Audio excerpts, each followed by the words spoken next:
Assalamualaikum warahmatullahi wabarakatuh. Pada video kali ini saya akan menjelaskan materi matematika kelas 8 semester ganjil, yaitu bab 2 tentang koordinat kartesius. Nah, adapun materi yang saya bahas pada video kali ini adalah tentang cara penulisan koordinat titik, posisi titik terhadap sumbu X dan sumbu Y, dan posisi garis terhadap sumbu X dan sumbu Y. Nah, bagaimana penjelasannya? Silahkan simak videonya sampai selesai. Yang pertama, kita membahas tentang koordinat kartesius. Koordinat kartesius merupakan dua garis atau sumbu yang saling tegak lurus dan mempunyai jarak yang sama. Kedua sumbu terletak pada satu bidang. Sumbu X atau sumbu horizontal yang bentuknya itu mendatar dinamakan dengan absis, sedangkan sumbu Y atau vertikal yang berbentuk tegak lurus itu dinamakan dengan ordinat. Nah, perhatikan gambar berikut. Di sini ada sumbunya ini berbentuk mendatar. Sumbu mendatar ini dinamakan sumbu X atau disebut dengan absis. Sedangkan sumbu yang tegak lurus seperti gambar ini, sumbu Y ini dinamakan dengan ordinat. Nah, cara penulisan titik pada bidang kartesius itu seperti ini. Misalnya ada contoh suatu titik, di sini ada titik A.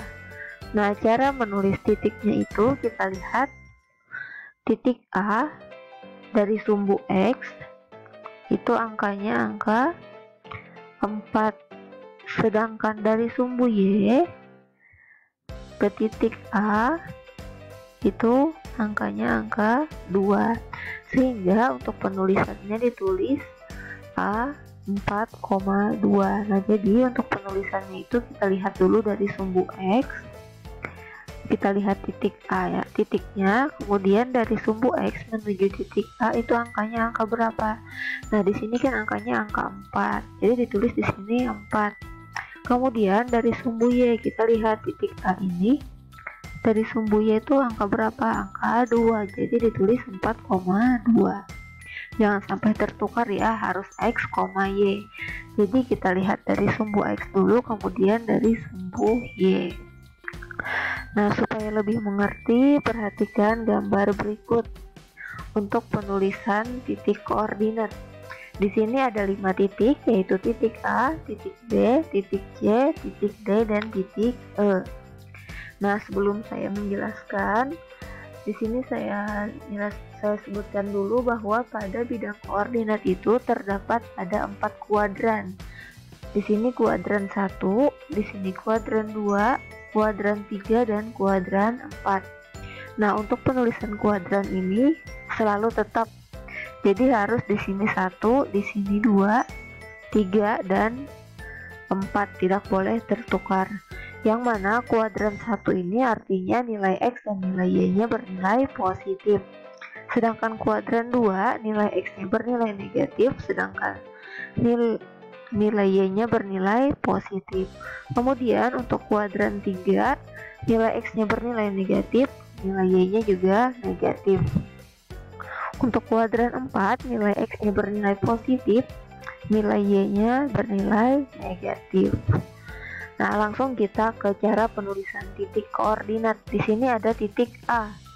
Cara menulisnya, ingat formatnya seperti yang saya jelaskan tadi, X, Y. Kita lihat dulu titik A dari sumbu X itu angkanya angka negatif 5. Dari sumbu Y itu 3. Berarti menulisnya adalah A negatif 5,3. Kemudian untuk titik B, kita lihat dari sumbu X itu angka 1, dari sumbu Y itu 2. Berarti menulisnya B 1,2.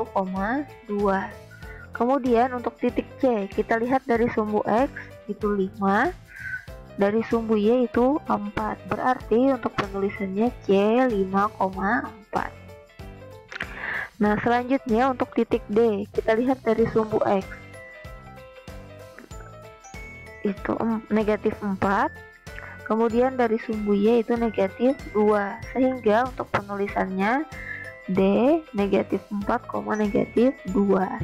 Nah, yang terakhir untuk titik E, kita lihat dari sumbu X itu angkanya 4, dari sumbu Y itu negatif 3, sehingga ditulisnya E 4, negatif 3. Nah, seperti itu untuk penulisan titik koordinat. Jadi yang diingat X dulu baru Y.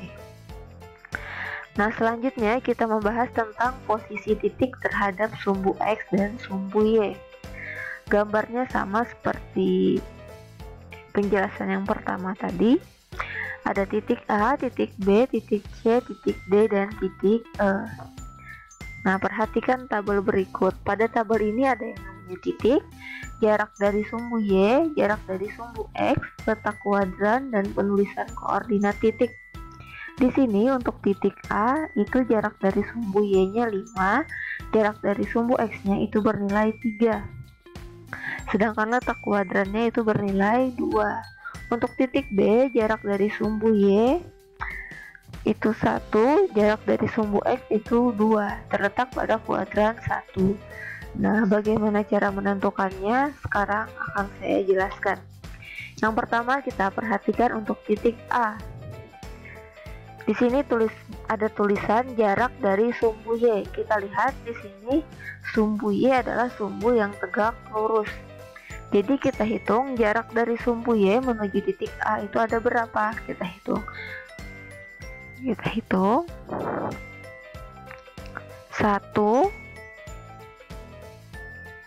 2, 3, 4, 5. Nah, sehingga ditulis di sini untuk titik A jarak terhadap sumbu Y-nya adalah 5.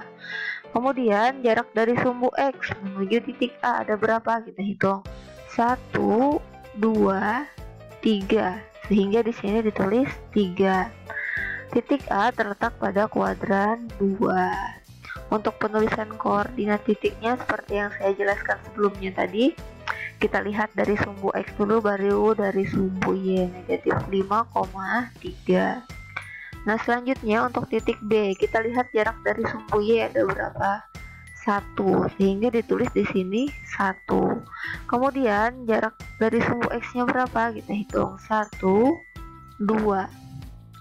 Sehingga di sini ditulis 2. Titik B terletak pada kuadran 1. Untuk penulisannya 1,2. Kemudian untuk titik C, kita lihat jarak dari sumbu Y. 1, 2, 3, 4, 5. Nah, sehingga di sini ditulis 5. Kemudian jarak dari sumbu X, kita hitung dari sumbu X menuju titik C. 1, 2, 3, 4. Nah, sehingga ditulis di sini 4. Titik C terletak pada kuadran 1. Untuk penulisannya 5,4. Kemudian untuk titik D, jarak titik D dari sumbu X, jarak titik D dari sumbu Y kita hitung 1, 2, 3, 4. Sehingga di sini ditulis 4. Jarak titik D dari sumbu X kita hitung 1, 2. Sehingga ditulis di sini 2. Titik D terletak pada kuadran 3. Untuk penulisannya negatif 4, negatif 2. Nah, kemudian untuk titik yang terakhir, titik E. Jarak titik E dari sumbu Y kita hitung 1, 2, 3, 4, 5, 4. Maaf, kita hitung ulang 1, 2, 3, 4. Nah, sehingga titik E, jarak titik E dari sumbu Y itu 4. Jarak titik E dari sumbu X kita hitung 1, 2, 3. Di sini 3. Titik E terletak pada kuadran 4. Jadi untuk penulisan koordinat titiknya E 4, negatif 3. Nah, jadi begitu cara melihat posisi titik terhadap sumbu X dan sumbu Y. Selanjutnya kita ke posisi garis terhadap sumbu X dan sumbu Y. Posisi garis itu ada 3 macam. Yang pertama sejajar, yang kedua tegak lurus, dan yang terakhir ada berpotongan. Bagaimana sih garis sejajar? Garis sejajar itu apabila berbentuk seperti ini. Perhatikan kursor saya. Nah, sekarang kita lihat di sini ada 4 garis, garis C, garis D, garis E, dan garis F. Kita lihat garis yang sejajar. Garis yang sejajar dengan sumbu X itu adalah garis D, sehingga ditulis D sejajar dengan sumbu X. Kemudian garis yang sejajar dengan sumbu Y itu adalah garis C, sehingga ditulis C sejajar dengan sumbu Y. Kemudian yang kedua, garis yang berbentuk tegak lurus. Garis tegak lurus itu berbentuk seperti ini. Dia tegak lurus. Garis yang tegak lurus dengan sumbu Y itu adalah garis D.